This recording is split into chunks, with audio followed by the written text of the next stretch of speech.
Since I was a child, I loved gazing at the stars with wonder, allowing my imagination to roam freely.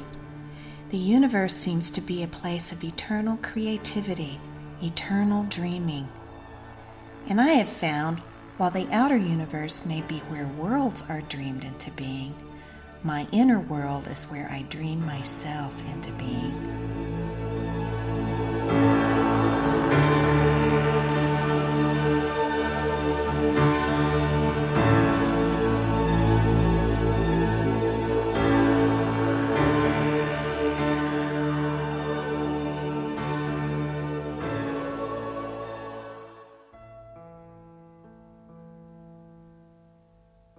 Hi, I'm Brenda Ferrimani. I'm a visionary artist inspired by dreams. And yes, I literally dreamt my artist self into being. I'd like to share with you how that happened through dreams and art. I'd like to recreate that inner journey that led me to freedom, growth, and self-expression. Art is the journey of a free soul. And I admit sometimes my thoughts are a little out there. Yet being free to think anything I want, to allow my imagination to go anywhere, is the most prized possession I have as an artist. Imagination brings new thoughts, new forms, new realities. It changes the world. Knowing this, why would anyone wish to limit creativity? Thankfully, the artist's soul is free, and nothing can contain it for long. Creativity, like life itself, will find a way to break out somehow, some way. Growing up for me was rather like living in a petri dish. Everything was very tightly controlled. And so if I wanted to get out of my dish, the only way I could experience that kind of freedom was to go deep inside myself, into my imagination. So very early on, I began to realize that freedom existed inside me.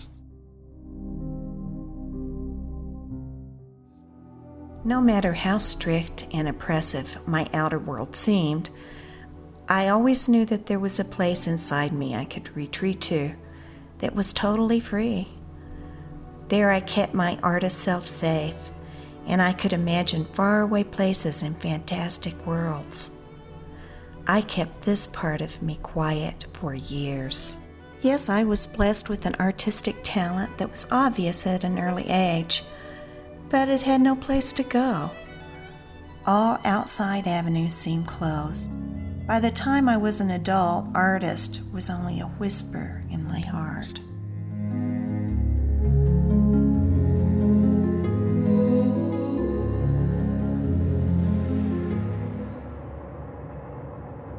It was then that I began to have nightmares, almost every night. It went on for a few years.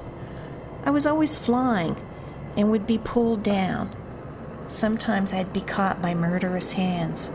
Sometimes frightening storms would drive me out of the sky, or I'd be flying with heavy weights. The feeling was urgent and relentless. I needed to live that freedom that I felt in my heart. I had a creative spirit that needed to be set free. I began to sketch these dreams over and over. It seemed to help to work with the image. I kept thinking, I know this means something. Finally, one day I birthed my first dream painting, Expansion, in 1997. I didn't really know how to paint, so I sought out a very talented art professor to critique my work. This man and his wife became important friends in my life. They encouraged me, and they helped me find confidence to keep expressing. This is my first work, and so could use improvement, I'm sure. It's her face that inspires me. I used to sit in the dark and shine a light just on her face. Sometimes tears would flow down my cheeks as I stared. In her face is knowledge of true freedom.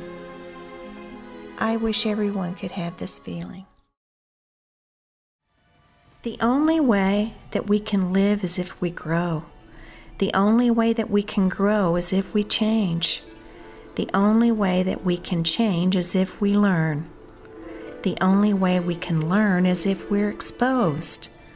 And the only way that we can become exposed is if we throw ourselves out into the open. Do it.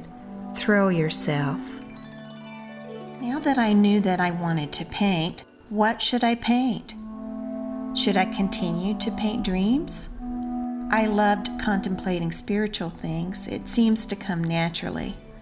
I love to find the divine in unexpected ways. So one night, I asked my dream to tell me, what is the true nature of my work? I fell asleep, and then suddenly my eyes opened, and I was inside a huge tree. I could see thousands of rings of the tree above me. Then I heard a voice say, "Chart the growth of the tree." The dream affirmed my need to look inside. It said yes to my introspective focus. And I love the metaphor of the tree as myself, and the rings my inner state as it progresses over time. This was beautiful and profound. I was deeply touched by my dream experience, which I painted twice. The first is from an outer perspective, and the second from an inner one. There were lots of dreams about introspection. Once I dreamt about a star that was to collide with the ocean. It was a natural phenomenon, not to be feared. And when the star arrived, it simply slipped beneath the water so beautifully, lighting everything up.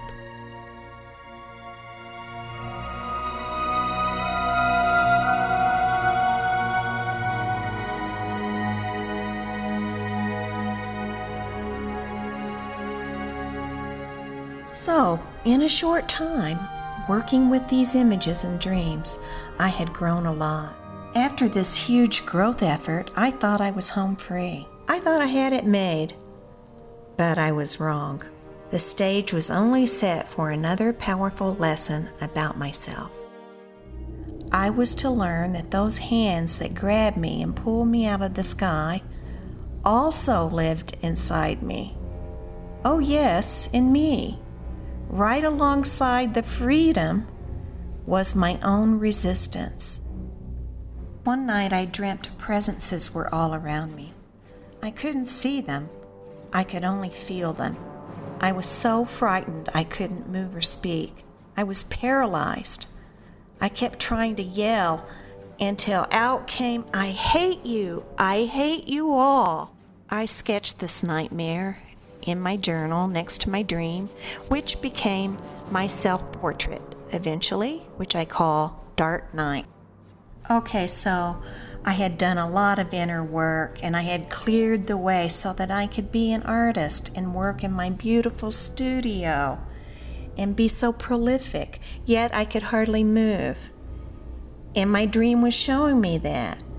I had met my own resistance in the form of fear, doubt, guilt, judgment, self-pity, it goes on.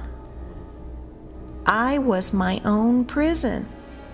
I have learned that we are powerful beings, capable of both great light and great darkness. When I began to understand and accept this paradox, I could begin to claim my own power. Growth is a struggle. There are obstacles and natural rhythms. Expansion is followed by contraction. It's natural.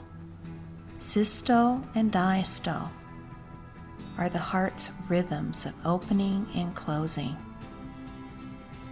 Knowing that, I can relax, right? Then I push again. I keep track of all my dreams so that I can chart the growth, just as the dream instructed me. Dream journaling is a big part of my life. There I can see patterns from repetitive themes and symbols I can also mark how all these change over time. I have always done creative work. I knew I had the talent and the skill, but I didn't have the inspiration until I started to listen to my dreams, and there was true inspiration. My dreams seemed to be saying, "Express, Brenda, express." And so I have to believe I'm good enough now, just the way I am, and I'm getting it all out there on canvas now. Hi, welcome to Dream Art Studio. This is the place I paint my dreams and where I get to really express myself. I was so excited to get this studio. For years I have worked in some very strange places, like my garage, my laundry room, and so now to have this place totally dedicated to my work was just a thrill. I love painting dreams. For me, it's like a spiritual practice. I would say it's a lot like meditation.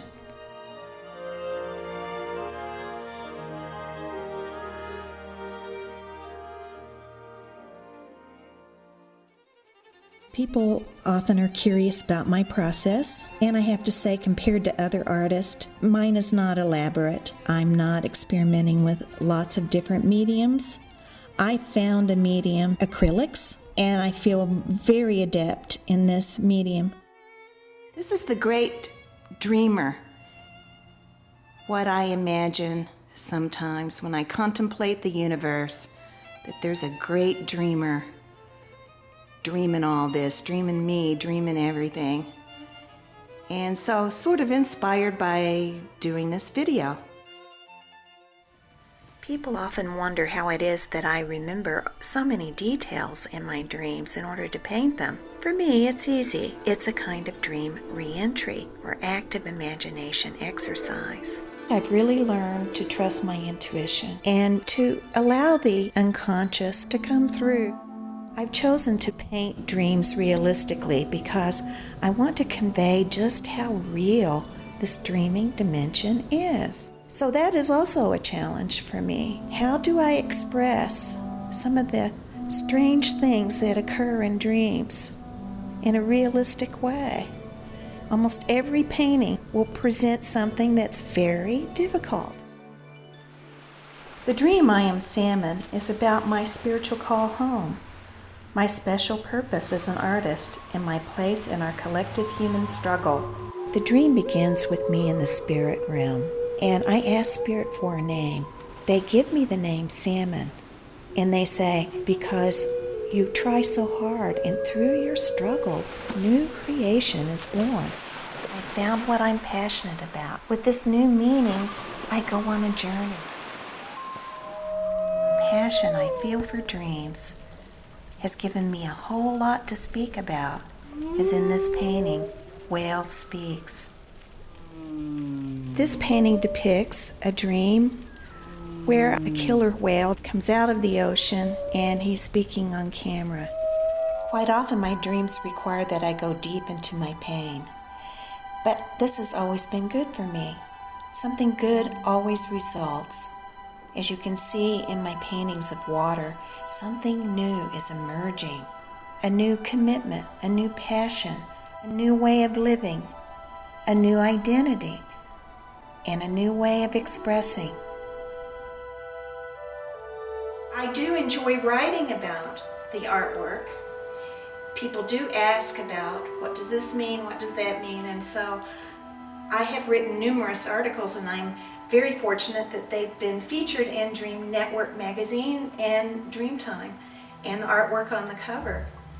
So this is a whole new area of self-expression that has opened up for me.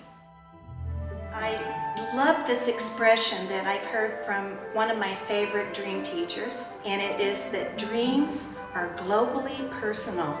We all have the power to create worlds upon worlds, for this is what we do every night in our dreams.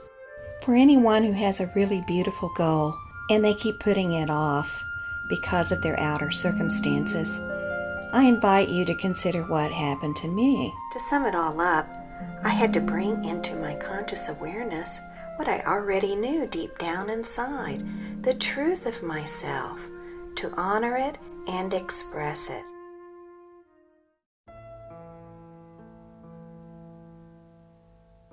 Well, that brings my work with Great Dreamer to a close, and I'd like to salute her. Here's to the Great Dreamer and all of us that opens us to the fullest expression of ourselves.